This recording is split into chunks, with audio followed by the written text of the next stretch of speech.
Okay, hello everybody. Welcome to this afternoon's meeting. Um, you all know the rules. You all know that if you don't want to appear on the recording on YouTube forever and ever, turn off your camera and your mic. We have 3 papers today, glad to say. We'll be taking questions after each one. And our next meeting, I'm going to find the date, 25th of July, so that's a fortnight's time, with Martin Graeber. Never heard of him, but he's going to give us a paper. Ian Bale is going to talk about the great songs of the Great Lakes, and Julia is going to show us the films about the James Madison Carpenter, his collecting in Scotland in the 1930s. So that's in a fortnight's time. And then don't forget that we're taking August off. So there will be no TSFs in August. But we will be back on the 5th of September. But we haven't yet decided whether we're going to keep the fortnightly routine or whether we should switch to monthly. If you've got views on that, please email Martin or myself, because we're in 2 minds. To be honest, fortnightly is quite a commitment for the organisers, especially for Martin. Whereas monthly might be too few. We don't, but every 3 weeks would confuse everybody. So we don't know what we're doing, but we will be back on 5th of September, come what may. So straight into today's presentations. Now it's one of our book days today. We're launching 2 books, one of which is going to take up most of the session. But as mentioned last week, Dick Holstock's book. Now Martin should share a picture for me now, please. Dick's book is out. Book of Protest Songs. Oh, hang on a minute. I should have got it. I should be holding it up to the camera. Anybody got it to hand? Do you want me to share it, Martin? No, it's all right. It was there a minute ago. I know it was. Okay. There you go. I've got it. There we go. Again, I couldn't remember the title. Again with One Voice. British Songs of Political Reform. Oh, here we go. There it is. And it's a splendid book. Lots of songs in there and really good notes. So well done, Dick. It only took him, was it 25 years, was it, to write it? Anyway, it's been a long time coming. So we promised we would give that a plug this week, and we have. It is available in Britain. If you just go to your usual online booksellers, you can buy it from all good bookshops and sellers. But what we're the other one we're launching this week, and this is going to be the 3 papers that we've got today, 3 presentations, are from this book,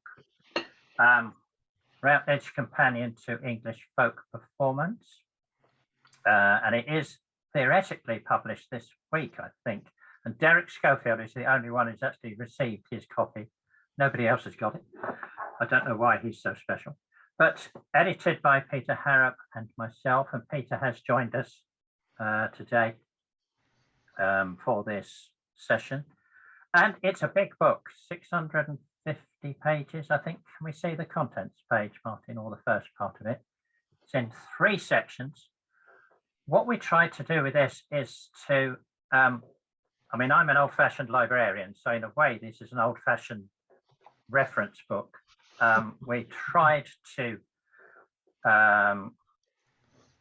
really sort of encapsulate what current thinking is in a range of folk or folkloric genres. And it's in 3 sections. The first one is folk drama, theatre and performance, and you'll recognise quite a few of the names. And this covers drama, customary dramas, Shrovetide processions, Robin Hood, mummers' plays, and even Boxing Day fancy dress in Wigan, one of our favourite papers. So that's part 1. Part 2 is, there we go, folk dance. We have sword dancing, We have country dancing with Derek Schofield, who you will recognise, of course. We have Morris dancing, clog, step, short sword, rapper, every type of dancing you can probably think of. Even Girls Carnival Morris at the end. Again, one of the current recent things. But the third section, which will be of interest mostly to this afternoon's audience, because this is the song and music section. And again, you'll recognise most of the speakers have given us talks here on our Zoom sessions. Arthur Nevitt, Vic Gammon, who'll be on today, Steve Gardam, Tom Pettit was on a week or so ago, Martin Graeber, and then Paul Wilson, Becky Dello, Julia Bishop will be on later. And again, this is all sorts of songs, burlesque ballads, murdered sweethearts, of course, you can't do without them. Revival stuff and traditional stuff, and some fiddle tunes, and Julia on children's games and musical stuff. So really it is an absolute treasure trove of good stuff. However, you're probably not going to buy it yet because it's listed at, and I hope you're all sitting down, it's listed at £200. I don't know what that is in dollars. And I don't know why Routledge do this, but this is what they do. The hardback, you do get a lot of book for that, but I doubt if many of you, even I wouldn't pay 200 for this one. But the ebook is only 30 quid, 30 something, and when it comes in paperback, it will be a reasonable price, and we hope that to be quite soon. But for the moment, I don't think you'll be rushing out to buy it. Although you can, if you go to their website, you can hire it for, I think, for 2 weeks or something, which sounds a bit weird to me. As I say, I'm an old-fashioned librarian. I don't believe in that sort of thing. Anyway, so without further ado, the 3 papers this afternoon are based on the chapters from that book. And we have Julia on first. So welcome, Julia. Don't forget to unmute. Hi there, everyone. Thanks, Steve. That's great. And yeah, it's just brilliant to actually see this book I've heard so much about. And it was a real honour to be asked to write for it as well. And many congratulations to Steve and Peter on, you know, sort of shepherding us all into such a massive tome. I'm looking forward to seeing it when it does. Well, I'm not sure it will come through the letterbox from what you've described, Steve. I think but anyway, we'll it will. see. I think the contributors at least get a copy. Well, I hope so. Okay, so are you seeing my screen there, everybody? Yes, but yeah, not on. That's it. Perfect. Yeah, sorry, give me a chance. Yeah, fantastic. So yeah, just wanted to, I feel like I'm preaching to the converted a little bit here in what I'm going to speak about, but I was imagining when I was thinking about the book to kind of orientate people who might not have thought before about children as folk performers. So I'm just going to talk a little bit about some of the examples and the points I'm trying to get across in the chapter to a more general audience, as well as the conoscenti who I regard as the ones being here today. So first of all, it was interesting to be asked to write for the book. So I suddenly thought, well, who am I going to write about here? So just a quick justification of how we can perhaps see children as folk performers. They're probably not the first group of people that you might think of as folk performers. We tend to think of older people and adults particularly as the ones with all the traditions. And I think the other thing that happens is that children's culture is often regarded as quite negligible. And it was immortalised in the phrase by Brian Sutton Smith years ago in that adults tend to regard it with the triviality barrier. They can't see through the triviality barrier to what kids are actually doing. So by and large, it's not always noticed or picked up, but it's a very dynamic and living tradition, as many collectors have shown. Is it folk? Well, I would regard it as so. I would describe it this way because it's an everyday form of music making, of cultural production. It's learnt and performed informally. It's non-professionalised. It's performed in non-commercialised settings, and children have some degree of control over it. It's not prescribed by adults, at least not at the end that I'm going to look at, that I regard as the most folk end of it. And it's often transmitted face to face, although that's changed considerably with the advent of YouTube and the participatory web. But I don't think out of all recognition. In fact, I think in some ways many of these practices have translated quite well through the media, which we now all have access to as today. And is it performance? Well, I think it's quite useful to remember the distinction made by Thomas Turino, the ethnomusicologist, between presentational performance and participatory performance. When he uses the terms presentational and participatory, he's talking not only about in which kind of direction, whether you're focusing on an outward audience or, as it were, an audience of the people within the group, but he's also talking about the relative importance of the music making that's going on there. And he's saying that really social interaction is as important as the musical production that's taking place within that group. And I think this is certainly true of children's music making. Now, I chose to focus here on children as musical performers, especially in their play. But as I began to think about the topic, it just got bigger and bigger. And I'm hoping if I've got enough time, I'll just come back to that at the end, because it gave me quite a new kind of lens, I suppose, on the whole sort of folk performance tradition of song and music making. So what I wanted to do was try and capitalise on some of the more recent work that's been done by ethnomusicologists and others on musical play. Particularly I'm thinking of the work of Catherine Marsh, who wrote a book some years ago called The Musical Playgrounds, which is based on a lot of ethnographic work in playgrounds around the world, looking at processes of composition and innovation in children's play, musical play. And secondly, I'm thinking about the work of Andrew Byrne, a professor of media studies at UCL, and the whole attention he's brought to the idea that play is multimodal. That means it goes beyond words and language to attend to all the means by which people use different resources that are at their disposal to make music or to express themselves more generally, but in this case to make music. And that can be the use of the body through gesture or stance, through gaze, the sounds that people produce, singing, rhythm, and so on. And I've tried really hard to incorporate some of those ideas into what I've been looking at.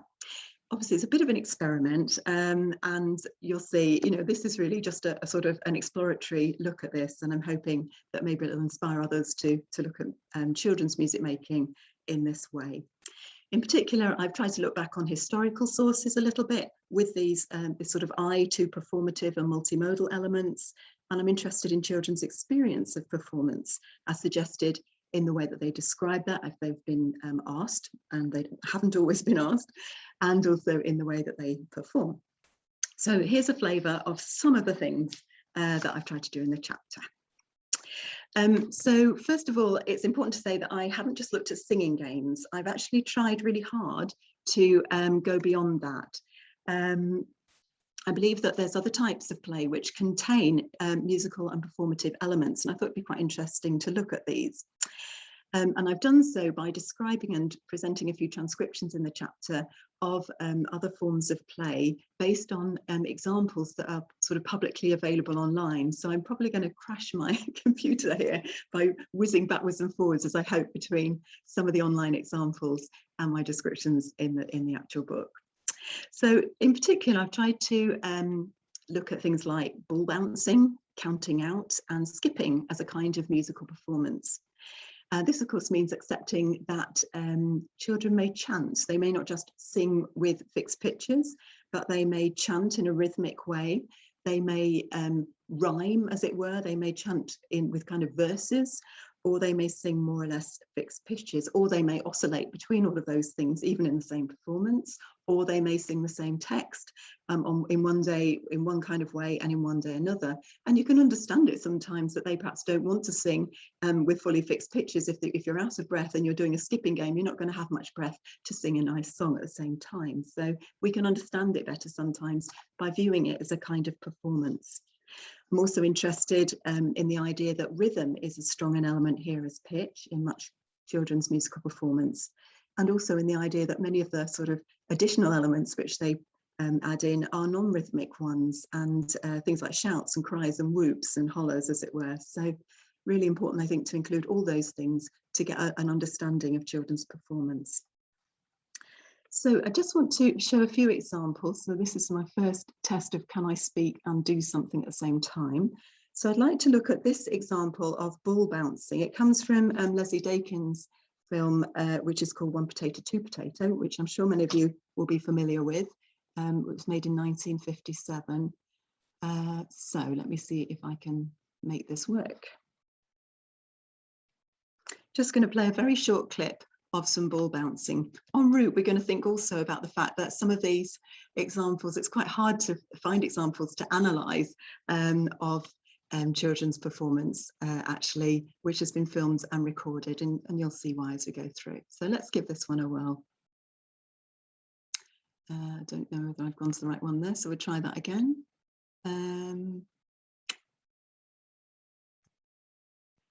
No, I know I need to go out of the PowerPoint first. That's what I need to do.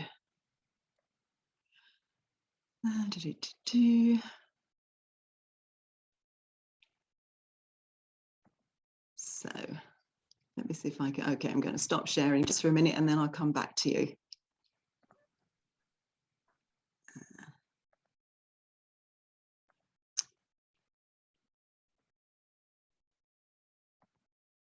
Okay, let's give this a go now.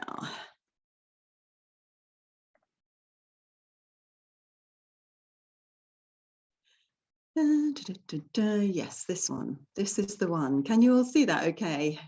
Yes. Fantastic, thank you. So here it goes by really quickly. So a couple of ball bouncing rhymes. Here we go. You'll be familiar with these from your own youth, some of you. Twirl the wheel to backsea, first your heel and then your knee, then your toe and under you go. Plainsy, clapsy, twirl the wheel to backsea, first your heel and then your knee, then your toe and under you go. Plainsy, clapsy, twirl the wheel to backsea, first your heel, then your knee, then your toe and under you go.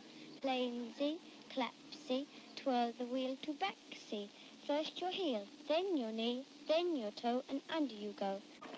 Now I've actually started that a bit far in and I should have started a little bit further back to give you the other one. So let's see if I can quickly locate that one. Just a piece of this. 1, 2, 3, Larry. Let's see. Julia, can you turn the volume up a bit? I'm afraid it's as high as it is. I'm really sorry. Yeah, I'm aware it's quiet and I'm not quite sure why. That's all right. I'll turn myself up. Plainsy, clapsy, twirl the wheel No, to back. let's go back a little bit.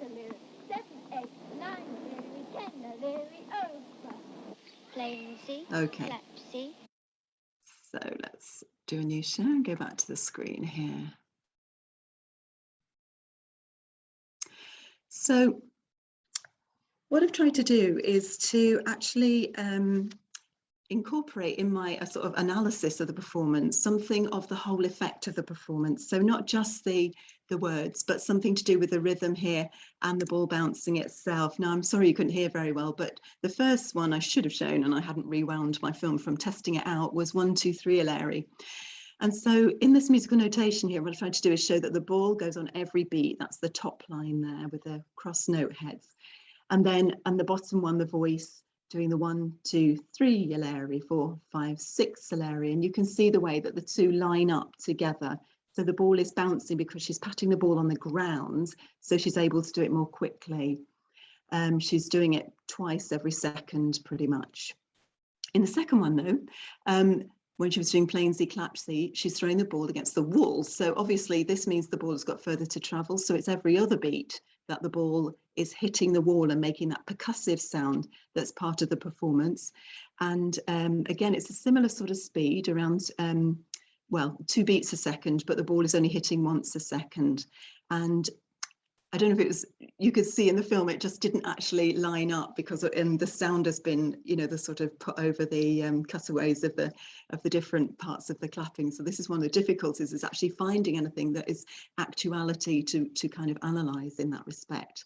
So it's difficult because obviously as technology has developed, we've had better and better recordings, but up to a certain time, it was actually quite hard to find examples that would be show what was happening multimodally as well. And of course, I could layer up this, I could sort of put in more to do with what the body is actually doing at a particular time, the fact she's lifting leg up to tuck the ball underneath, on 10 a leerie over, or she's all the different moves for plainsy, clapsy, twirl the wheel to backsy. But I think it sort of does show, you know, the sort of the challenge of the whole thing. It's a bit like patting your head and rubbing your stomach at the same time, and very easy perhaps to miss. I've tried also to extend the analysis to counting out and to skipping games as well. And I just wanted to show a little bit of the film The Morning in the Streets with the skipping, but because of time, I'm not going to actually. But these are all available on YouTube, and it's a fantastic film. If you don't know this, it's absolutely wonderful. I think it's also on iPlayer. But I think what's really important about it is this is well synchronized. So you do get the skipping actually synchronized with the visuals. And I think what's fantastic about it is that it's not sort of tidied up play. It's not how it looks in a book, you know, where it's all very neat and tidy. It's all much more performative, and you get all the sort of extra bits that you might not see notated otherwise. So the skipping sequence is rosy, apple, lemon and a pear, which some of you may know. And this was sort of my attempt to sort of try and capture it a little bit. And I think it's a veritable sort of ensemble performance, really. You've got the girls ranged in the background. They're the ones doing the singing. The skipper is providing, so this is the voices here. Those are the voices of the girls who are waiting to jump in. You've got the skipper herself. She's providing the feet, which are the note heads here, the proper note heads. And then you've got the rope lashing on the ground as well. So you get this real sort of textured and layered effect in the performance. So the rope and the feet sort of go like this. So you've got the lash of the rope followed by the feet. And honestly, it sounds a bit like a drum kit, really. And then you've kind of got the singing on top of this. Notice that the rope, for obvious reasons, cannot be hitting the ground on the beat, because that's when they're jumping. They've got to jump down on the ground to get their spring up for the next one. Those are on the strong beats. So the rope this time, unlike the balls in the ball bouncing game, is actually coming just before the beats. And also you'll know, if you've ever skipped, that you don't do all your skips the same weight. So the first one is quite a strong one, and then the second one is a tiny bounce, and then you do a strong one again. And this gives this incredibly sort of quite a rich texture to the whole performance. It's quite nuanced, but it's quite textured in its way. So I just again want to point out that it's really interesting to see, and I'll just put a metronome mark on all of these, and it's just incredible just how they all seem to come around to about the same thing, 126, which is again roughly 2 beats per second. So the OPs, I just wanted to use this quotation because I do think it's really excellent, and points again to the idea that we do need to see this stuff actually being played, not just transcribed flat on the page. As they point out, in fact, they say that long route skipping is something that adults have, and I'm quoting, seldom been carefully observed by adults, they say. And then as they go on to say, here is no leisurely gambling in the rope, no airy fairiness. The expert skipper reminds one not of a fluttering butterfly, but a machine gun. The two enders turning the rope stand surprisingly close to each other. The rope screams as it's turned and cracks as it hits the ground. The skipper seems to be suspended in the air. She rises barely an inch from the ground as the rope whips under feet. She seems to rebound from the ground rather than jump from it. She may seem unconcerned. Perhaps she has hands in the pockets of her overcoat, but her feet are working like pistons. And in fact, they point out that skipping songs are really a lot like work songs, almost like shanties, coordinating effort. Okay. So I just wanted to point out, some of you may well know these recordings, but this is so we're coming now on to actual singing games. And this is one of the earliest recordings I was able to find, audio recordings of a singing game in England, at least.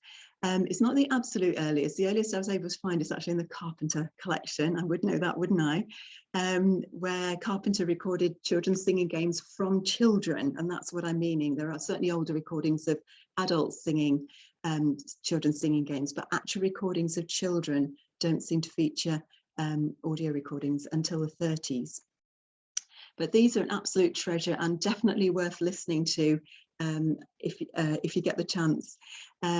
This one is of, I've forgotten oh yes, Sally go around the moon, Sally go around the sun.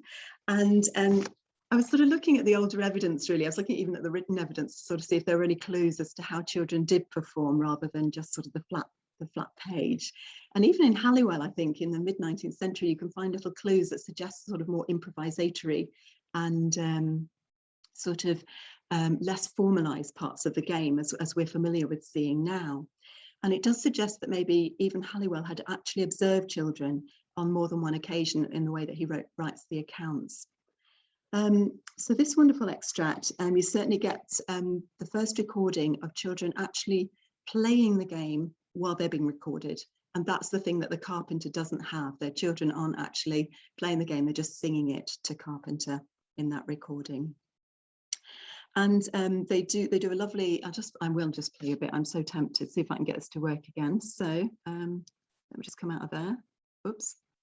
And I'll go to the screen and we'll see if we can find this. Oh, no, I'm not doing well with this, am I? So I'm going to come out of there again. I knew this was a hostage to fortune, and so it has meant to be. We'll give it one more go, just because it is so delightful. Okay, so here we go. I need to do that.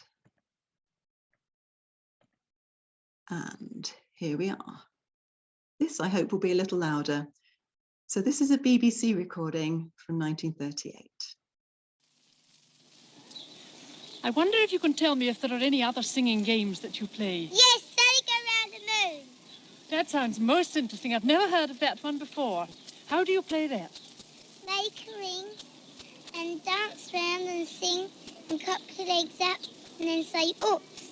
Oh, that sounds a very jolly one. And then after you've said, whoops, what happens? Do you start going round the other way again? Yes. That sounds very interesting. Are you going to play that now? Yes. I'd love to see it. Thank you very much.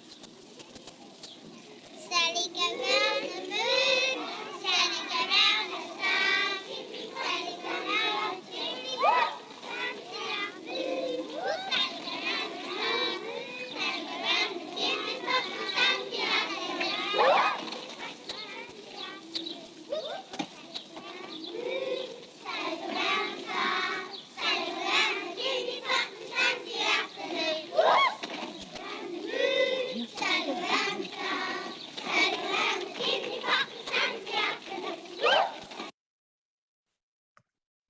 Okay, so you get a sense there. I hope you could hear that okay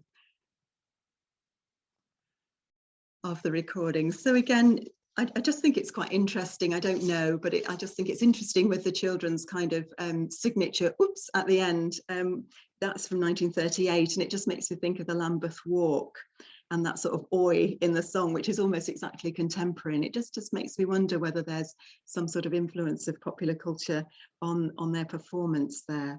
But it's by no means unheard of that children add these sort of coders to their singing games. And it's commented on, you know, sort of even by the Opis and others. So again, I think really important to look at the actual way that things are performed and not just the kind of idealized way that they were performed. In particular, the Opis again give an absolutely lovely description of In and Out the Dusty Bluebells, which sounds incredibly demure, but they had lots of evidence from children writing in saying that on that bit where it says tippity tappity on my shoulder, the kids are absolutely sort of thumping each other's shoulders. You know, it's not as demure as you might think. So I just wanted to sort of come to some examples a bit more about popular culture and the possible influence on singing games, and to also look at clapping games. Oh, this was an example actually from the OP collection, which again was a letter from a head teacher in which he was talking about the way in which the children had begun to perform the big ship sails in the Ali Ali O, and how they'd got this rising word at the beginning, almost like a gathering note, the big ship sails, and how they ended with such an explosive ending. As he says down here, it left them helpless with laughter. And it was obvious at the end that they were playing it for the fun of the rising beginning and the explosive ending. And for once, the second and third year girls didn't join in or even watch. The humour was beyond them. So just can we, as many of you know, I think, we tend to see that sort of clapping games really came into the ascendancy probably from about the 1960s onwards. And I see these as very much the sort of successors to ball bouncing and skipping games, which also began to decline in the same period that clapping games became exponentially sort of popular. And to some extent, clapping is almost a similar kind of thing. If you think about it in musical terms, you've got the same kind of thing, a constant beat going, and a kind of sensory and audible production of the beat through touch, and also through noise producing sounds, clapping and so on of the body. So I just wanted to sort of talk a little bit about the possible origins of one of the most, I was going to look at this one and I'll just explain about this one in a second, but this is a very important site and a very useful site for older sources of games and more recent recordings. It's at the British Library and it's called Playtimes, and there's excerpts of older films here as well as more recent ones, such as this one, which was filmed in Sheffield by myself, although it's not that recent now. I look at it 10 years, 11 years ago. And they're playing "My Mummy Sent Me Shopping to Buy a Loaf of Bread. And you'll know that also as I went to a Chinese restaurant. So again, these things sort of reincarnated with new sets of words. And I'll come back to that in just a second. But what I think is interesting about this one is it put me in mind of that article that Mavis Curtis wrote in the Folk Music Journal in 2004, where she drew attention to the fact that you know, the tunes of these songs haven't really been studied very much since the time of Annie Gilchrist, really. There hasn't been so much comparative analysis of the tunes. And by and large, tunes of clapping games and of singing games are fairly stable. They're much more stable, perhaps, than tune families of folk songs. And they also tend to be less variable. They're very tonal and they often have quite a limited range as well. But she points out, of course, that this tune, da-dee-da-dee-da-da-dum, da-da-da-da-da-dum, I bet you can all think of several rhymes and clapping games and songs that you know that fit that tune. And she pointed out there's quite a few. A Sailor Went to CCC is one of the most obvious ones. I Gave My Boyfriend an Apple. There's loads of them. And I suddenly thought, I wonder where that tune comes from. So I may not be right, but I do think it's interesting to note that one of the earliest ones that it was associated with in this country was I Am a Pretty Little Dutch Girl, which was first recorded, at least according to the Opies, in this country in 1959.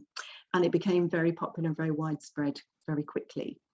The same tune and the same, roughly the same words have been used for skipping and clapping in the US from about the 1940s. Now, some of you may know this already or recognize the tune, but it does seem to me it's got quite a lot of similarities with the Chinese breakdown, which was a kind of old time fiddle tune, which was recorded. The earliest I've been able to find is on the Traditional Music Archive. It's pointed out it was first recorded in 1925 by the Dixie String Band. And later on the Scottdale String Band in 1927, and was recorded quite a lot since then. I'm going to play that just so that I'm getting confident now with the screen sharing lark. Let's see if I can do it.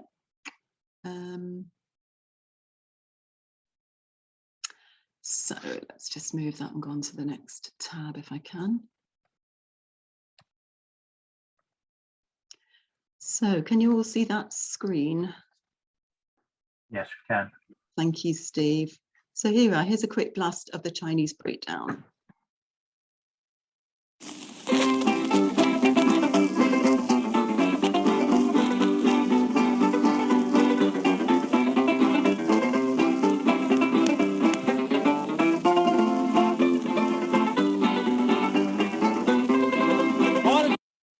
Okay.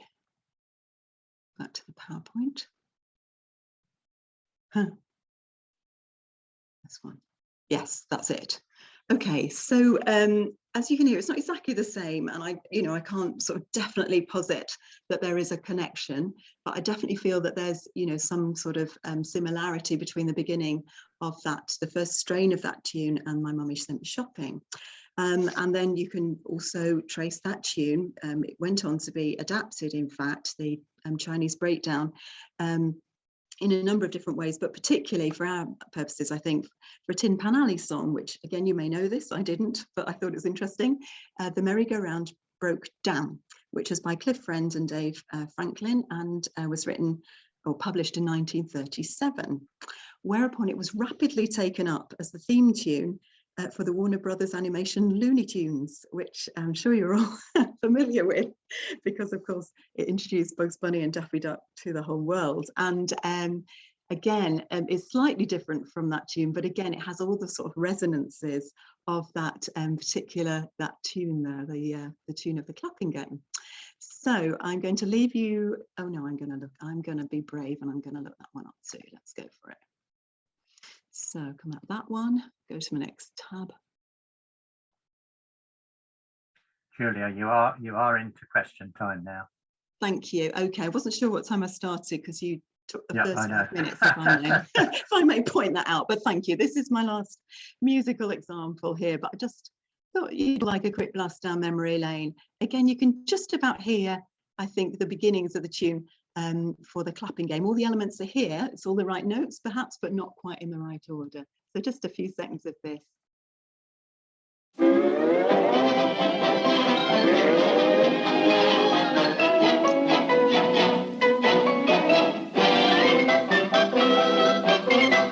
Okay, I'm sure you don't need to hear more, so you're all familiar with that. So I'm going to just round off with a few more comments, if I may, and still hoping that there may be enough time then for questions. That's a few questions if you have any at the end. So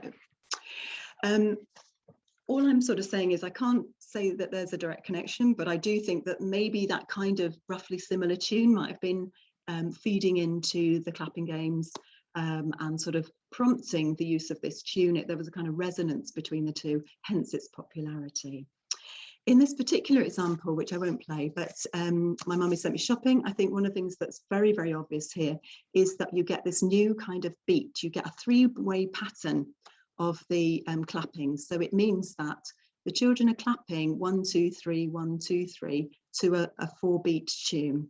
And this results in cross rhythms. And we've seen this develop hugely since this time. And now you can look on YouTube and you can find examples where there might be a 13-beat clapping pattern to a 4-square tune. So it kind of, it just, you know, it seems to roll off very easily in performance. So just to wind on a little bit here. Oh, yeah, so as a little, if you read music, you'll be able to see or just see the contours, a little bit of the tunes there. I just want to finish also by just sort of saying, is this popular culture influence anything new? One of the very earliest clapping games to be reported in this country in the 19th century, from the sort of last quarter of the 19th century, I think, is My Mother Said I Never Should Play with the Gypsies in the Wood. It's often sung, says Anne Gilchrist, to the I've forgotten what it's called now, the King Pippin polka, that's right. And she calls this a polka doodle.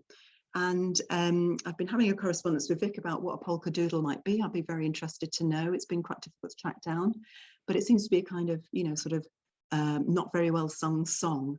But again, that use of the tune and the tune being written very much around the same time that this seems to have become popular as a clapping game. So I just want to finish by simply saying that it gave me quite a new take on some older evidence to think about it in terms of performance. I think it's important because we're starting to notice children's performance more. We're starting to know their skills. And we're starting to see them as people who perhaps didn't have that much control in their lives, but they did have control over this. And they were able to perhaps draw on adult culture, but at the same time, you know, they used it to their own purposes, and it seems to have been ever thus. And finally, I just wanted to simply say that amongst the many things I didn't include in the chapter, but I could have done, is that children's performance, of course, goes across all those sorts of areas that we saw in the contents to the book. So I began to think about, it would be interesting to look at the childhoods of adult traditional singers. There seem to have been many who had stories of how they would lurk in adult spaces or visit adult spaces in order to pick up repertoire. It seems to have been quite a formative experience for many of them. I was also wrote quite a lot about children's calendar customs and the way in which they would use song on the doorstep to, you know, and they would sing well or not so well, depending on how they felt about the people in the house or whether those people gave them any largesse.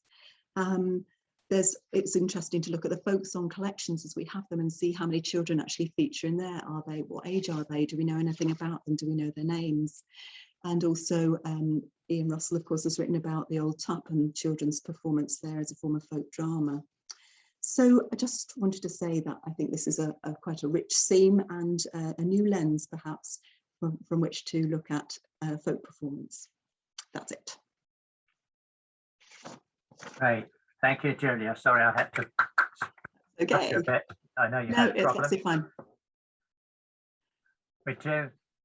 We're going to take a bit of time for quick questions if anybody's got one or two very short questions. But I, for one, would love to hear more. As you know, child law is another of my interests, so I think we could come back to this subject at a future session, because it always has astonished me how complex, particularly the skipping is, and also the clapping, you know, the rhythms and stuff. And it astonishes me how girls of about 8 or 9 can have the, you know, the skill and the grace and the style that they do when they're skipping. It's astonishing. Anyway, I'm just a boy, you see. I don't know how to skip, so well, I didn't touch on gender, but there is some evidence, of course, of sort of you know, gender play, as you know, Steve, but there's also evidence of boys trying. And in fact, in that My Mummy Sent Me Shopping, you can see a lad trying to sort of join in with the girls there as well. But that is another whole area that definitely needs looking at, I think, in quite a lot more detail.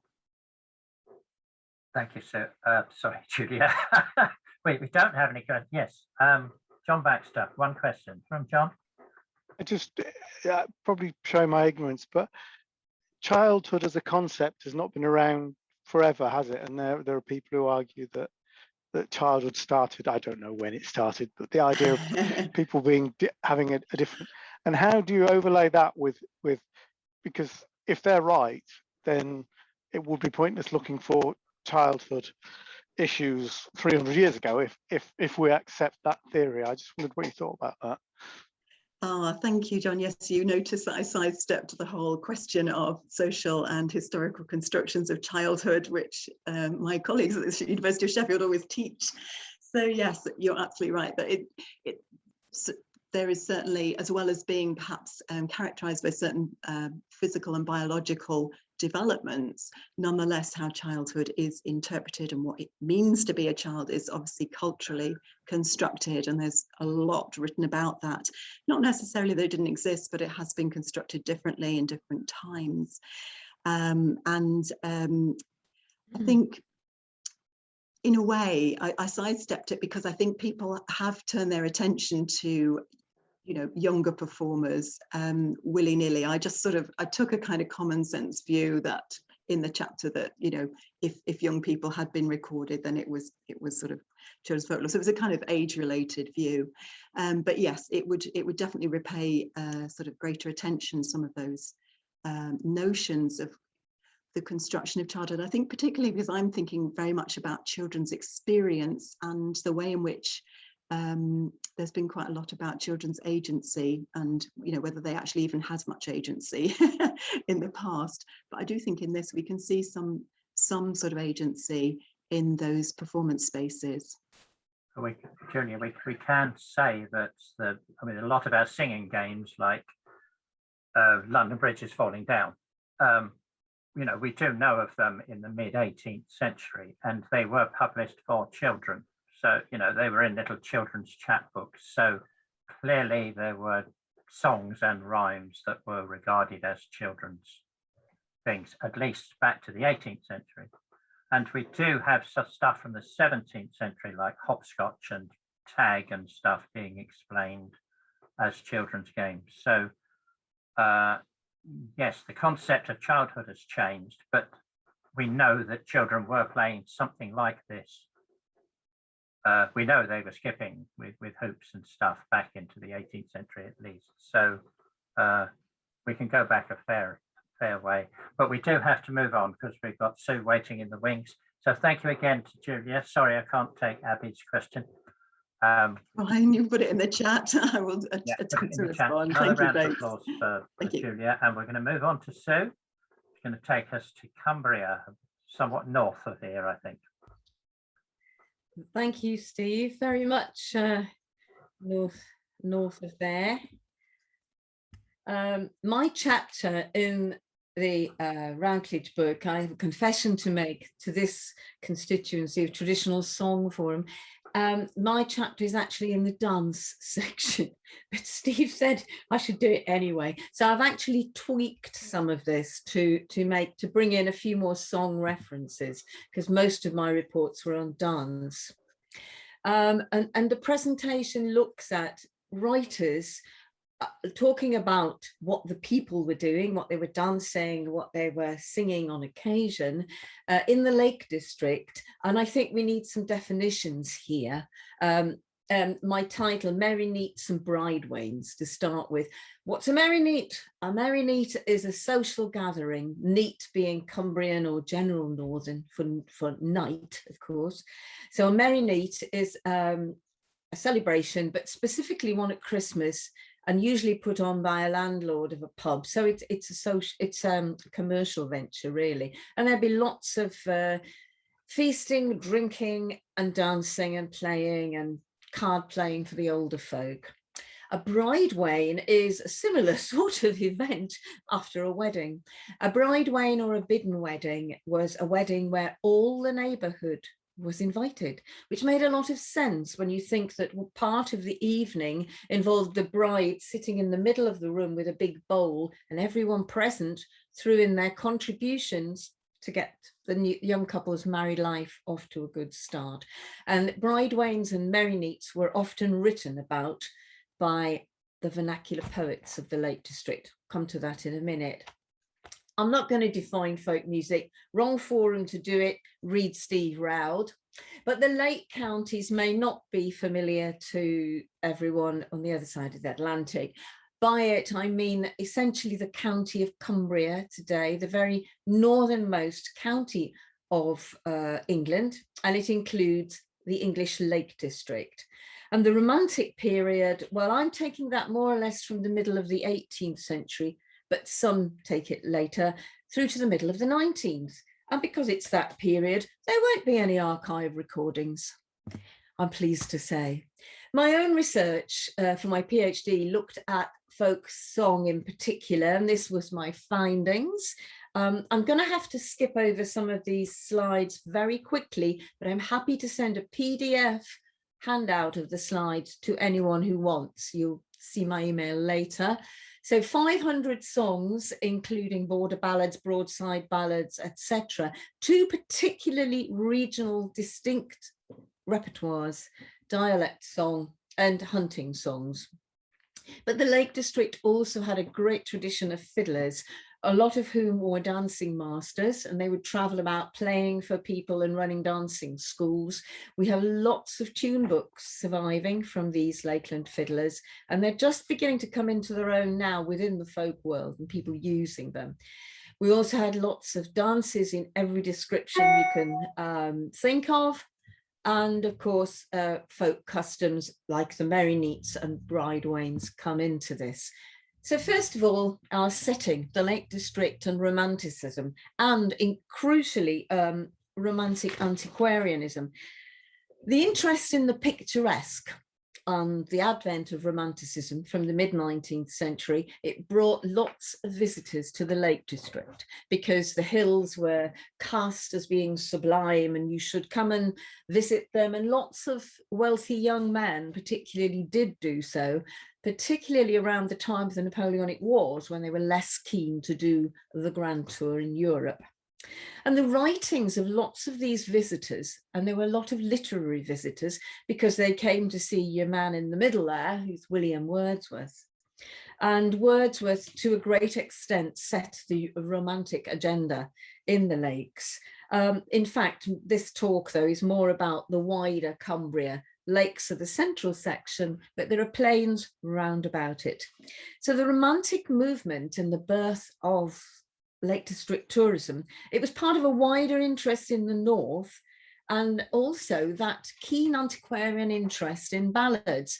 Thomas Percy of relics fame, for one, he was actually bishop of, was he a dean in Carlisle in Cumbria at one stage before he went to Ireland. And a lot of the publishers of ballads were northerners. He also influenced Wordsworth, who said, "I don't think there's an able writer of verse in the present day who wouldn't be proud to acknowledge his debt to Thomas Percy and to the relics." And so the rise of popular antiquarianism came about as part of the overall Romantic movement, whereby rural traditions and folklore, they came to be seen as representing a more simpler and innocent time, a golden age. And don't forget, this was at the period of the beginning of the Industrial Revolution in England. So there was a bit of a feeling of, whoa, what's happening? We want the simpler times of our youth and the rural traditions. And hence we find the beginnings of the discovery of the people. And anything that was to do with the people in terms of being naive or artless or wild, they were terms of praise, and perfectly embodied in the character of Mary of Buttermere there, the lady you see in the picture, who was cast as the beauty of Buttermere and much written about by one Joseph Palmer, and then taken up by Coleridge. Wordsworth went to see her, etc. And she was the daughter of the landlord of the Fish Inn at Buttermere, which is the pub in the bottom picture. So these early commentators were visitors like Joseph Palmer, or sometimes they were also, because it was a period of agricultural change, some of these people were actually surveyors, surveying the land and the people as well, and the farming practices for example, lords of the manor who wanted to have a good handle on their lands. And one of the earliest was James Clark. He actually came from Penrith, and his survey of the lakes of Cumberland, Westmoreland and Lancashire was published 1789. And in Carlisle, he does reference the border ballads, noting that the women were hardy souls, judged by their depictions in ballads like Jock of the Side, Hobby Noble and Dick of the Cow. And he also makes mention, intriguingly, of a sword dance, still in vogue in some places contiguous to the borders.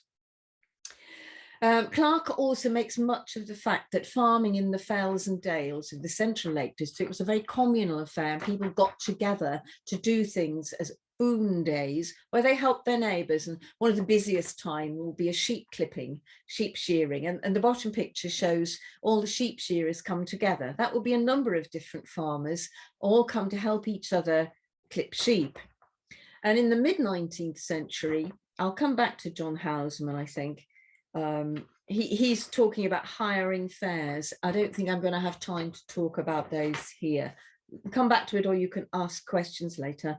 But Cockermouth farmer turned antiquarian called William Dickinson described the feasting after a boon clipping, a communal sheep shearing, in a long poem chronicling the farming year. And it's partly in dialect. He says, "Then somebody nettles at table before and says, lads, you mun join in my song. There's a good health to the man of this house, the man of the house, the man of this house. Here's a good health to the man of this house, for he is a right honest man." And this old clipping song, he says, frequently degenerated, though, into a raucous drinking game as it progressed, and would be followed by a drinking song like "Oh Good Ale, Thou Art My Darling," "The Raven and the Rock Starling," and "Tarry Wool," which was sung by the shepherds. Music in the community. Now, you would expect festivities like the foregoing to have lots of music and dance at them, but you might expect less to find that there were actual lessons in both singing and dancing were quite common in villages, certainly in Cumbria. I can't speak for elsewhere. Thomas Sanderson, the chap at the top there, was a poet and schoolmaster. And he was also mentor of the dialect writer Robert Anderson. And he describes the visits of the travelling singing teacher and a dancing master to his little tiny village north of Carlisle. He says, and this will nicely lead into Vic, I guess. Church music generally composes a part of the education of a Cumbrian peasant. They're instructed in it by the parish clerk or some itinerant professor. And in the course of a few months, by the means of a good ear and a tunable voice, acquire as much skill as to be able to gratify the taste of a country audience, at least as far as an accurate combination of sounds extends. And then somewhat disapprovingly, he adds, when the school breaks up, they who compose the choir and he who leads it have generally a ball, the village alehouse, in order to experience music of a more terrestrial nature than that which springs from psalms.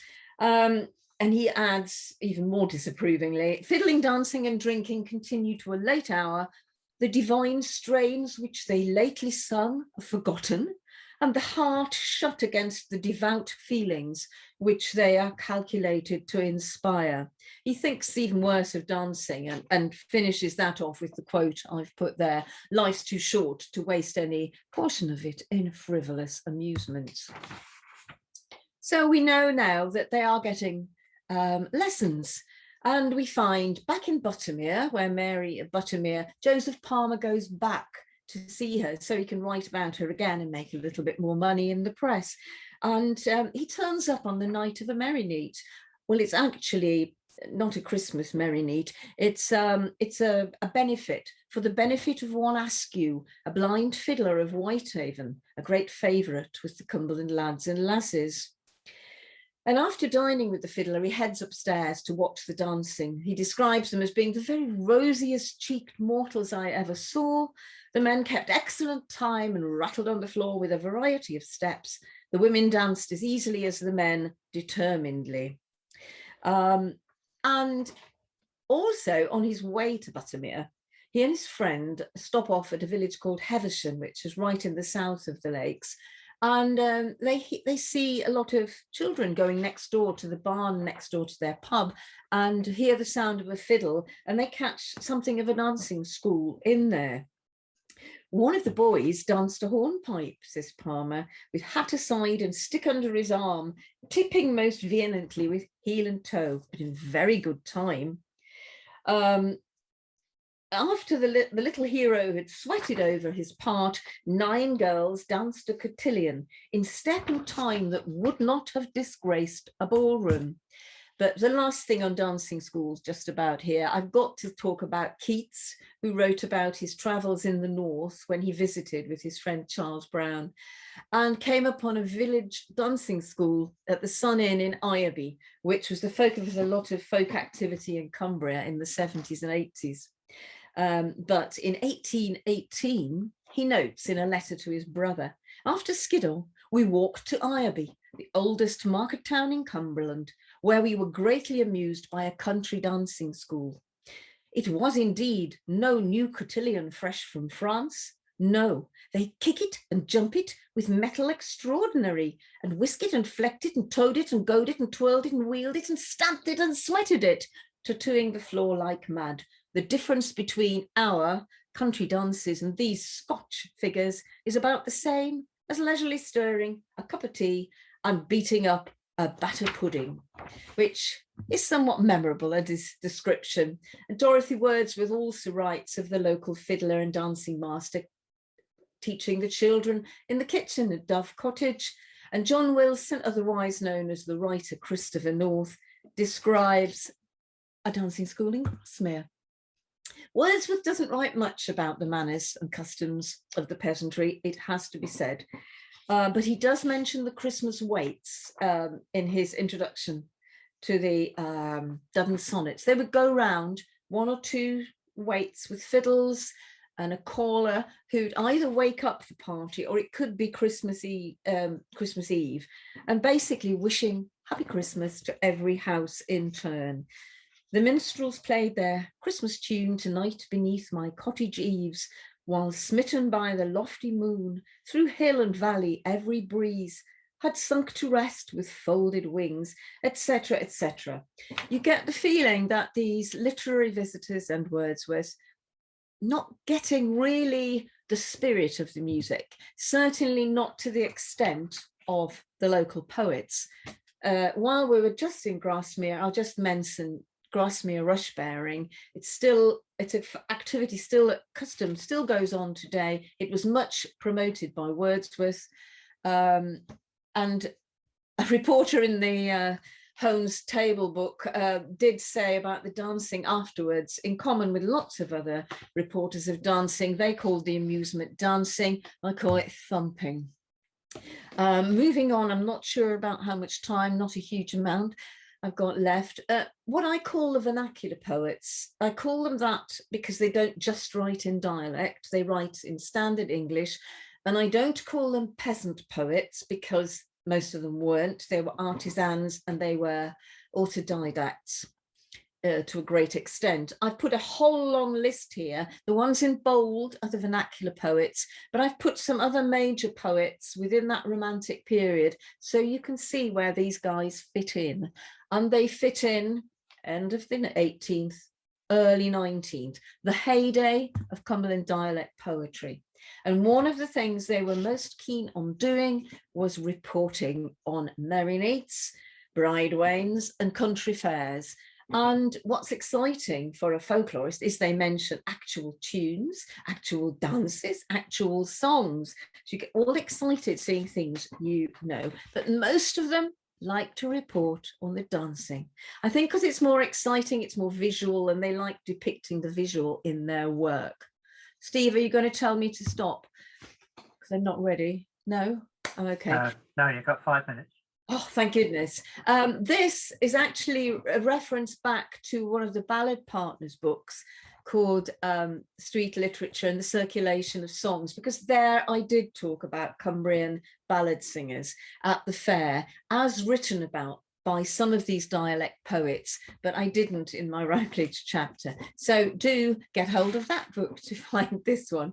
And we see the ballad singers reported on as being part, in particular, in this Ewan Clarke poem, particularly as being part of an organised gang where some members go round picking pockets of the crowd while Pitch Pipe Peg sings to attract and distract the crowd. But I wouldn't say that was common with all ballad singers. It just happens to be particularly the sort of thing that vernacular poets like writing about. The most important vernacular poet is Robert Anderson, known as the Cumberland Bard, who was in fact very important as a songwriter and left a whole lot of songs that went into the tradition. As a small child, linking back to Julia's, he listened to his neighbour singing Scottish ballads, an old lady from the Highlands, and he listened to her, and that's where he first acquired his love of ballads and music.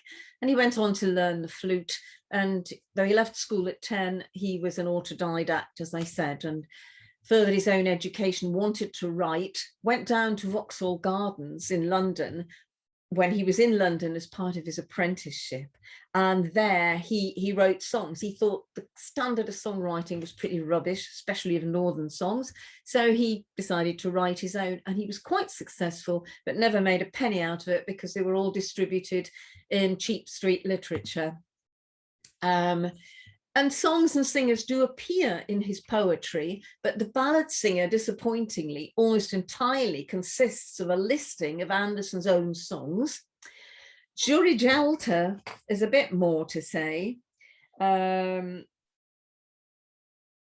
He's singing he's a former soldier. He's unemployed now. He's been fighting in the Napoleonic Wars, and he's standing in Carlisle proclaiming his wares and singing of his woes. I chant all macks of ballads through village or big town, and folk draw gaping round me at market and the fair. I sing of British sailors that I will rule the deep, or gallant Nelson's death, then old and young will weep.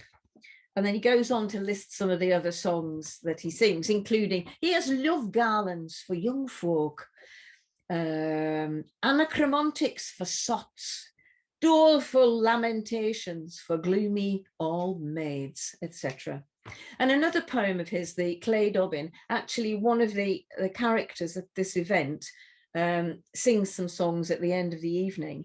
A Clay Dobbin is a clay-built house, and the neighbours would get together and help the couple and they'd get to roof height of the clay dobbin, and then the house was essentially started for the newlywed young couple. And as this chap sings at the celebrations at the end of the day, Davy lilts up a bit of a song. He lilted the King and the Tinker, which I made sure to look up, was Roud number 248. And Wooly struck up Robin Hood, Roud 20614. Dick Mingins tried Hooley and Fairly, Roud 5654. And Martha the Babs of the Wood, Roud 288. And I'm going to miss out this one, even though it's the bridewain, which is in the title, because he doesn't talk about songs at all. Another very good dialect poet, but never mind. Going back to Anderson, his 2 wedding poems, still on the weddings, are very good for describing dancing and tunes. I think the dancing is more like the picture to the right, is it, of your screen, rather than the rather refined version on the left. And moving on, this is nearly the end to reassure anyone. Anderson's Bleckle Murinate at Blackwell, is Bleckle in Carlisle, is his most famous Murinate poem, which starts, "Hey lads, second Murinate, we've had a Bleckle, the sound of the fiddle yet rings in me ears. Already clipped and healed with the lads and the lasses, and mony a cleverish hizzy was there. The butt of his sword sat snug in the parlour, in the pantry the sweetheart cut it so soft. The dancers, they kicked up a stool in the kitchen, Atlanta the card leg is sat in the loft." And then he goes on to describe a clog dance, which is quite amusing, but not relevant to song. So my final thoughts are that these commentaries offer something quite rare, a rare contemporary glimpse, an early glimpse, slightly fuzzy snapshot, if you will, viewed through the prism of nostalgia and romanticism of the music making of working people in the Lake Counties. And I believe that they came about because of the heightened focus on the lakes at the time, and that's why we've got them. And the regional poetry, the vernacular dialect poetry, flourished as a cultural form at that point, partly because of romanticism and foregrounding regional identity. But don't please think that they're necessarily the truth. They're all viewed through the prism of nostalgia. They're almost all talking about things of their youth, but neither is it pure invention, because we know the dances, the tunes, the songs are real. And the Lake District is now a cultural and a World Heritage Site, and it's been inscribed as that for its cultural landscape, but nowhere in that document inscribing it does it mention music as part of the cultural landscape. The Lake poets have it all their own way. So basically, I'm on a mission to make sure that music is also recognised as part of the cultural landscape of the Lake District. And my book on Robert Anderson is advertised nicely in the bottom of that. And I'll put some details in chat as to how to follow up. My email is there as well. So please do get in touch and tell me if you want any more information or a PDF of the slides. Thank you. Thank you very much, Sue. That was splendid. Two excellent presentations. Lovely. And certainly Cumbria does seem unique in the amount of material. I mean, maybe the Northeast has a similar amount, but I can't think of anywhere else in England anyway that has that much material. Not reported on at that early period, yeah. I think is the critical thing. Yeah. Right. Nobody's got their hand up yet, so we are going to move on because we are running out of, in fact, we're over time, and we're going to move straight on to Vic. Now, when Vic wrote his chapter, it ended up twice as long as it was meant to be. Exactly twice as long. So I hope this talk isn't going to be twice as long. But over to you, Vic. Right, I'll share my screen.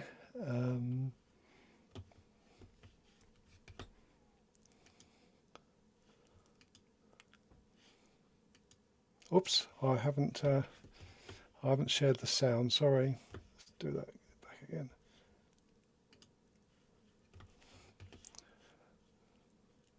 Oh, I've lost my blooming. Sorry. There it is. I rehearsed this and it was fine.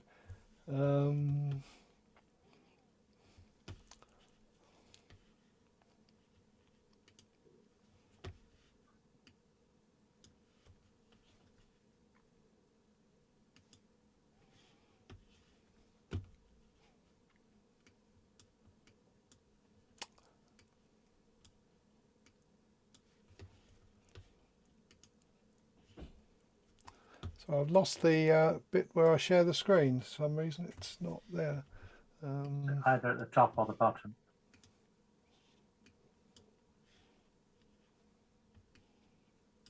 Oh, yes, it slipped down. Sorry. Right. Share sound. Share screen. Share.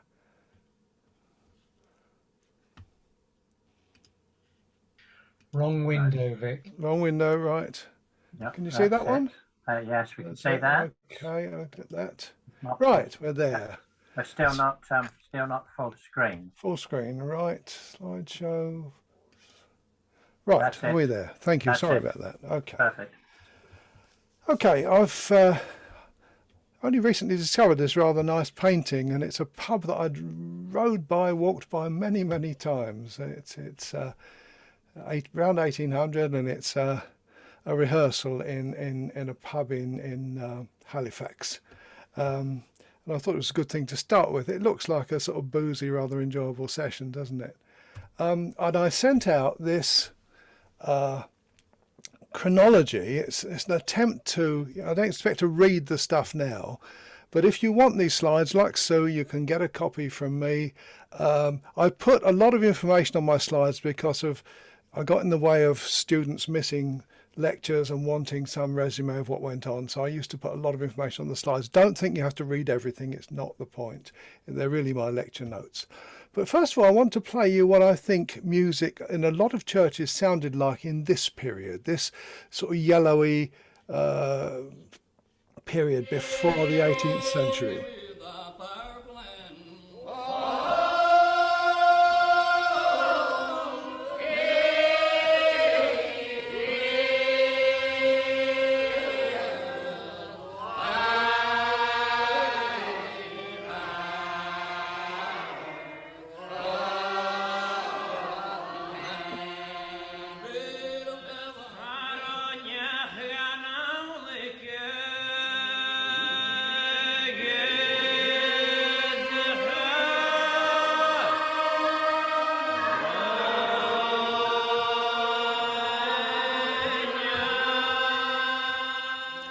Now you heard two recordings there, neither of them for England. I play these in lectures sometimes and ask where it comes from and get wonderful answers. But of course, the first was from Tennessee, the old regular Baptists singing lined out a hymn in this case. And the second one was from the Isle of Lewis in Scotland, where it's a Gaelic psalm singing situation. It's the same sound word, isn't it? I mean, it's the same sound word. You don't deny that. And I think that's the sort of sound that even Samuel Pepys heard in the Strand. This is people won't, I do say things that people don't agree with or can't take on board. Well, that's fine. Anyway, let's move on. This is something you can refer to, argue with, and so on. But I want to lay that down as a foundation, that early period, lining out psalms in that way. I started an interest in this stuff in the 1970s. I'm not going to dwell on this, but the first thing I produced was an article on Michael Turner. Wonderful man. He represents all sorts of things I'm interested in, and he represented them all. He was a parish clerk, sexton, choir leader, fiddler, bell ringer, and singer. And he led the bell ringers at Henry Burstow's wedding. So there's a song connection here. I'm not going to skip over these early ones because of time. The book you know about. It was Steve Roud. I wouldn't say bullied me into doing it. I'd say he persuaded me that it was a good idea that I did it. And having looked at this thing over a 40-year period, I was very pleased to find a lot of newly available resources, particularly digitised archives and newspapers and so on, and access to recent research, stuff that's been done since I really was studying this kind of thing. So it is the longest essay in the book. I'm afraid I know I'm long-winded. I can't help it. It's the way I am, but I'll try and do my best. It's got 6 parts, and so I'm going to talk about them each individually. I won't need to list them now. Just on the right-hand side there's the hymn Southdown by James Nye. He was a fiddle player and quarry worker, agricultural worker, gardener from Lewis, whose autobiography I edited many years ago. Interesting man, and the sort of evidence we absolutely long for, because it's direct, it's personal. Okay, what is West Gallery music? Well, first of all, it's a modern term. No one in 1800 would have known what you're talking about if you talked about West Gallery music. They use terms like parochial psalmody, music in country churches, country choirs, that sort of thing. It takes its name from the construction at the west end of churches, happened from the 17th century to the 19th century, mainly for musical purposes, to house galleries or to house in the galleries choir bands or groups of singers. You'll notice not all churches had them, and not all West. You'll see the lovely illustration, a little rather nice Northamptonshire illustration on the right. There is a typical West Gallery choir, if you like, but they're singing at the back end of a church because there isn't a West Gallery. Partly it was done to house the singers, partly because of the churches filling up, partly because pews were owned and there wasn't always a lot of space in churches. Now, the church was in a bit of a state after the Restoration, because of lots of interests pulling in different directions. Pluralism, that's one clergyman holding a lot of benefices. The maintenance of the building was sometimes terrible. The challenge of non-conformity, both the older non-conformity of the sort of Civil War and pre-Civil War period, plus the newer challenge of Methodism, the opposition to tithes. Why should you pay 10% of your income to the church if you don't actually belong to that church? And what some historians have called folk Christianity, and we'd probably call folklore. That's a mixture of Christian beliefs and popular beliefs. But the West Gallery movement, as we understand it, this particular thing, really happens within a century. Less than a century. Weston dates it as 1760 to 1840, and in that period it emerges, it's dominant, and then it's residual, and really within pretty much one lifetime. And I've given a few poets' dates just to give you an idea of how to situate it there. Who were the West Gallery musicians? Well, they were mostly artisan craftsmen. They were not the average members of the village. This is my analysis of 75 church musicians in Sussex. You'll notice most of them are tradesmen. What I mean by that is wheelwrights, carpenters, blacksmiths, shoemakers. Michael Turner was a shoemaker. He didn't like the job much, so he became parish clerk and generally did work around the village. There were some farmers, there were some professionals, so it was not a single class thing. It certainly isn't a majority of agricultural workers, although they are significant. So the majority of the choir came from what was a minority in most villages. Now it varied in different places. In Lancashire, we're not surprised, it's weavers. The famous Larks of Dean were handloom weavers.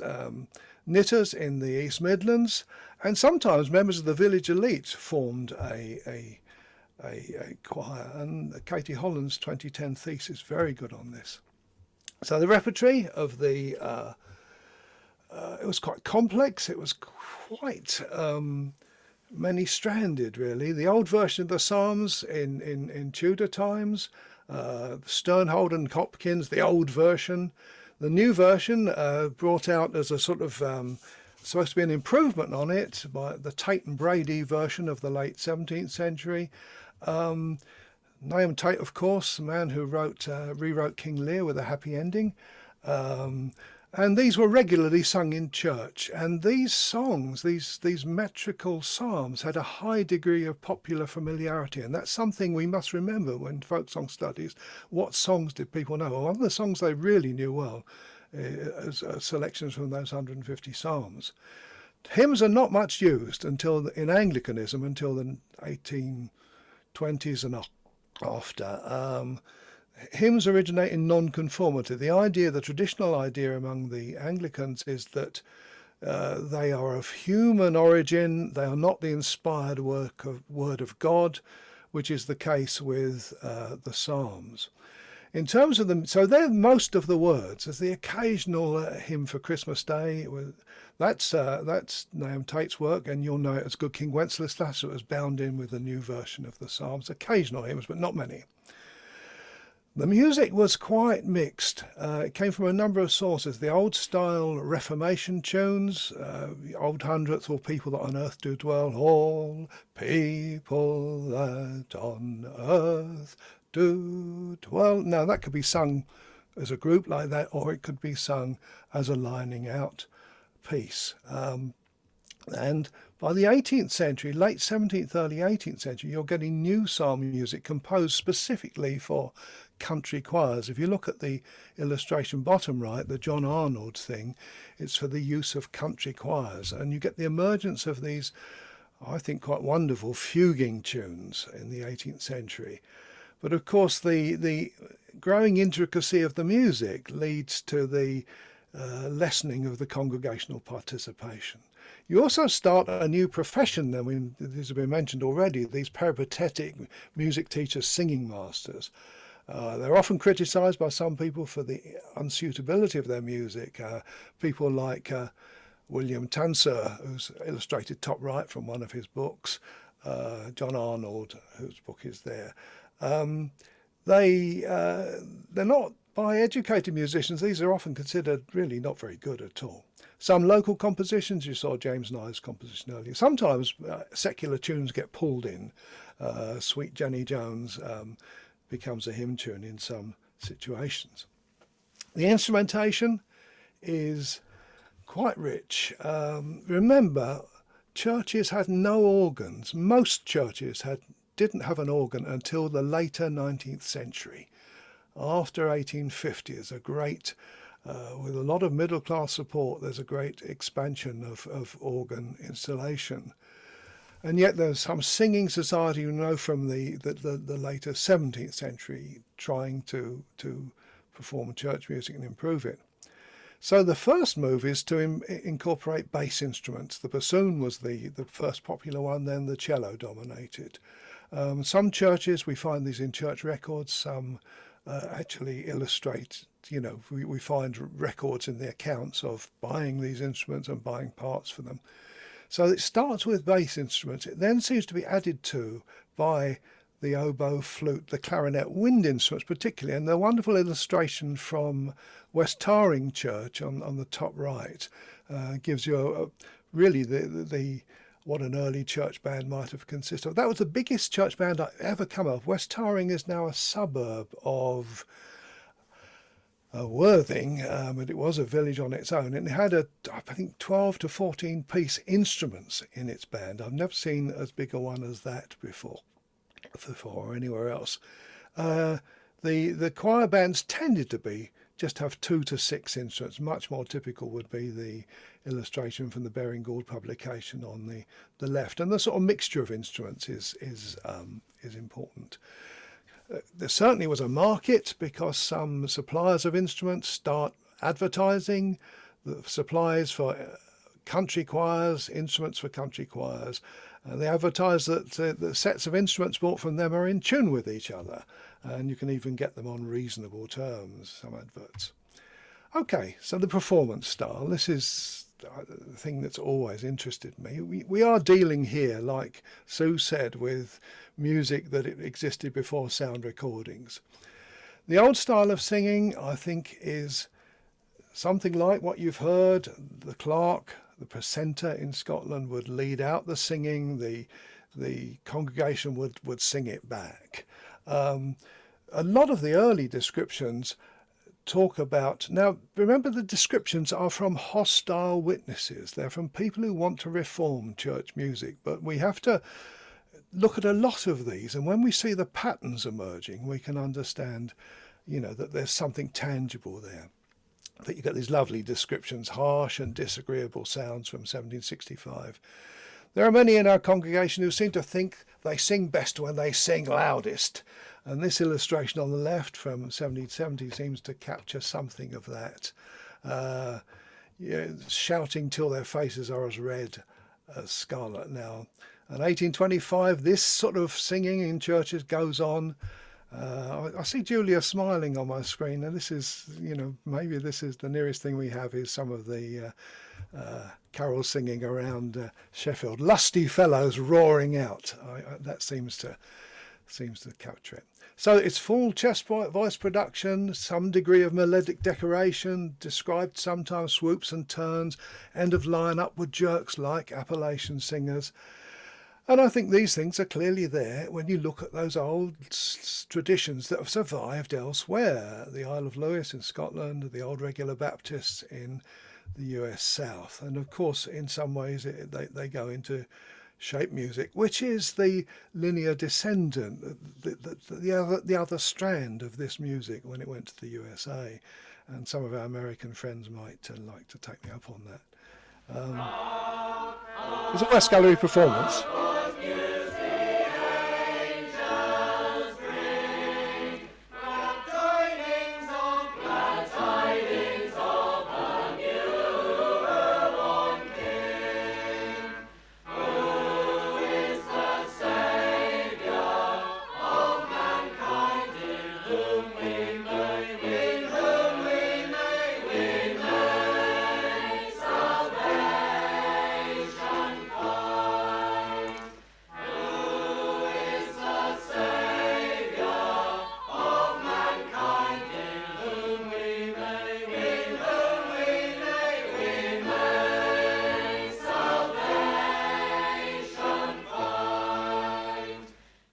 This is an interesting piece. It's actually from the Lucy Broadwood manuscripts. It was communicated to her by Sam Willett, and you can see a picture of his baker's shop in Cookfield in Sussex on the right-hand side. Willett was an interesting folk song informant. He read music, he could write music, he could remember pieces like this in three-part harmony and write them down accurately. So I think he's quite wonderful. Okay, so the opposition to what was going on in churches starts quite early, both in Britain and in the USA. We're talking about the 1720s here. And it sort of chunters on throughout the 18th century without seeming to achieve too much. But there seems to grow strength towards the end of the century. It's never one thing, this, you know. I love Thompson's terse sentence, history knows no regular verbs, when we talk about the way this campaign worked and the successes it had. But here's some examples of books of the later 18th century which deal with trying to reform church music. And there's a nice quotation, I won't read it, but on the right, an attack on church bands. So that's the early opposition. It's there in the 18th century, but it gained strength, and it gained strength particularly after the French Wars. Now the reform is piecemeal across the country. That history knows no regular verbs is very important, but it's really young clergymen from the college. James Nye, who's I talked about earlier, the first thing our new parson did was to try to rule the singing, Nye says in his book. So Nye, he's a Calvinist anyway. He decides to go and join the local independent chapel where the religion is much more at his liking. And the dislike comes of what's going on in churches, comes through in a lot of the writing. Now, I've just given you two examples of, and I have dozens of this sort of stuff, examples. Mules are celebrated for their pertinacity and donkeys for their stupidity, but all the pigs, rams, mules and asses in the world put together would be more easily managed than a company of singers in a village church. So, you know, this is an image of animals. And of course, John Mason Neale pictured, he looks a happy soul, doesn't he, bottom right hand corner. You'll know him as the the lyricist for Good King Wenceslas. That's his great claim to fame in a way. But his thing is very interesting. Remove too great a distance from the clergyman's eye, having a separate entrance to their seats, possessed of a strong esprit de corps, and feeling or thinking themselves indispensable to the performance of a certain part of public worship, and too often, alas, privileged to decide what that part shall be, what wonder if they generally acquire those feelings of independence and pride which make the singers some of the worst members of the parish. The radicalism of both singers and of bell ringers is notorious. So that's the sort of blast that's coming out from certain members of the church hierarchy in this new age, 1820s, 1830s, when a new religiosity the church sort of has decided it's got to sort itself out or just go under in the changing world of the 19th century. And the big debate that I've been involved in is over particularly whether did they go or were they pushed? And particularly I engaged with a man called Christopher Turner, who said, oh, no, this is exaggerating. This is, they just suffered a decline in their morale and unable to sustain themselves. They bowed to pressure and change, and they just got out, often without complaint. Now, you can find dozens of cases of complaint, sometimes overt, sometimes just like James Nye leaving and going to another church, sometimes quite spectacular, like the whole choir and half the congregation walking out of a church, sometimes joining the Methodist. And of course, the symbolic end of this is I think 1866 on November the 5th, when pretty certain it's the members of the church band blow up a new church organ because it's displaced them and so on. So the conflicts in villages are never simple. They are never simply one thing or the other. The hostility is often complex. It's often to do with religious matters as well as music reform. It's sometimes to do with changes in musical fashion. It's sometimes to do with lack of morale and support. But sometimes they complained vigorously. And so you've got an indication of both overt and covert oppression to change. Let's have a listen to the Victorian ideal that replaced, particularly through hymns ancient and modern, although I've been criticised for overstressing its importance. But this is the Victorian ideal of organ, choir and congregation singing together.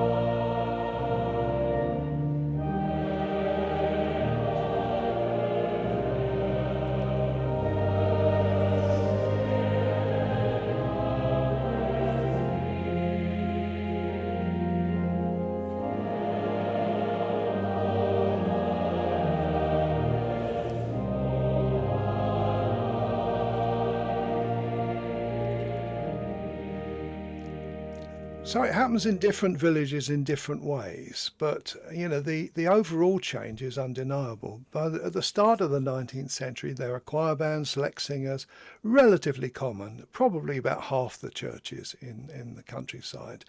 But by 1870, they were little but memories, and this is a period when amateur music making was flourishing through things like the brass band movement. Oops. So just a couple of other slides to finish off.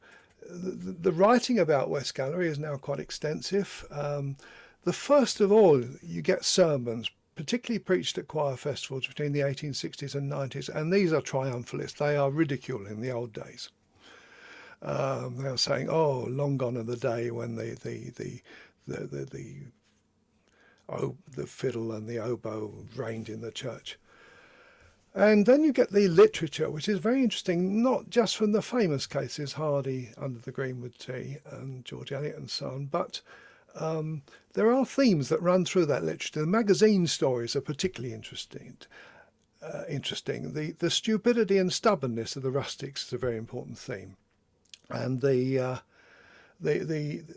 also the going of the church bands seems to represent changes which are happening in wider society. The next important thing is what I call factual antiquarianism, and that's when particularly clergymen start gathering information about this old music. And the two important characters here are Francis Galpin and Canon MacDermot, who produce, Galpin's just articles, but MacDermot produces 2 small books. Serious scholarship doesn't get going until the 1970s. I did my MA in 1978. Nicholas Temperley produced his magisterial music of the English parish church in 79. His is a much more important piece of work, but I'm pleased I got in before him. And then since then, you know, Rollo Wood's is the best short handbook on the subject. Christopher Turner's 2 volumes of essays he edited, and PhDs in recent years, particularly I think Katie Holland's PhD about the East Midlands, a wonderful piece of work. Different approaches, different emphasis, historians, musicologists, antiquarians. Okay, survival and revival. We've talked about survival. It survives in some ways in the South Yorkshire and Derbyshire carol singing traditions, in the West Country, in a few pieces in the Copper family's repertory, in more vigorously in the shape note tradition in the USA, which comes out of that 18th century movement in England. If you look through the copies of the Sacred Harp, you'll find a few pieces by English composers like William Tanser. There's some recognition of it recently. You sometimes hear it on the church service, some of the old music on the Oxford Book and New Oxford Book of Carols in 92 included some. And from the 1970s, there have been revivalist groups. I ran from one in the late 70s, early 80s called Hope in the Valley. West Gallery Association was founded in 1990, but the sort of stirrings were there for the previous decade, and now it lists over 30 groups performing this style of music. And of course there are questions over style, authenticity, dress, the recontextualization. That distinction that was made between presentation and participation is very important. But there we are. So let's just conclude. So the West Gallery movement and the scholarship around it has brought to light, I think Temperley is right, a whole musical culture that had almost been entirely forgotten. It's been done within the pressures of revivalism, which give it both a spin, and we have to ask whether it's genuine understanding or just nostalgic longing. I love this Jason Toynbee quote about popular music is about making up and showing off, and that applies to forms of folk music and vernacular music as well. But I think it's important in that it's the discovery of something that was previously ignored and are written off by conventional musical histories. And I find it, having performed some of it, I find that the stuff rich, dynamic, sometimes exciting and interesting. I mean, there are questions that remain in relationship to traditional song, particularly as those psalms were so well known by members of the congregation. And I want to end by just the 3 musical examples I've given. I'm going to play a crossfade of them backwards just to see the journey that we've been on.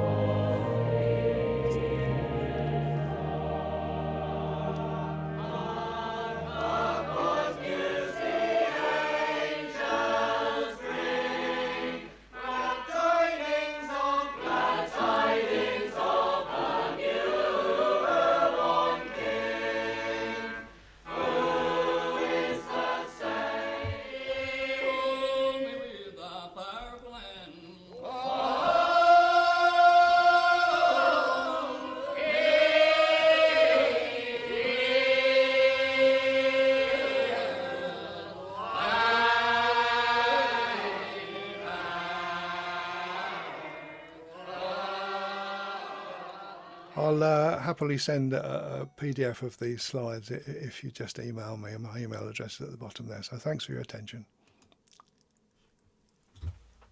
Great stuff. Thank you, Vic. That was wonderful. And we have run over time. We're not going to take questions. I'm sorry, because we're way over time.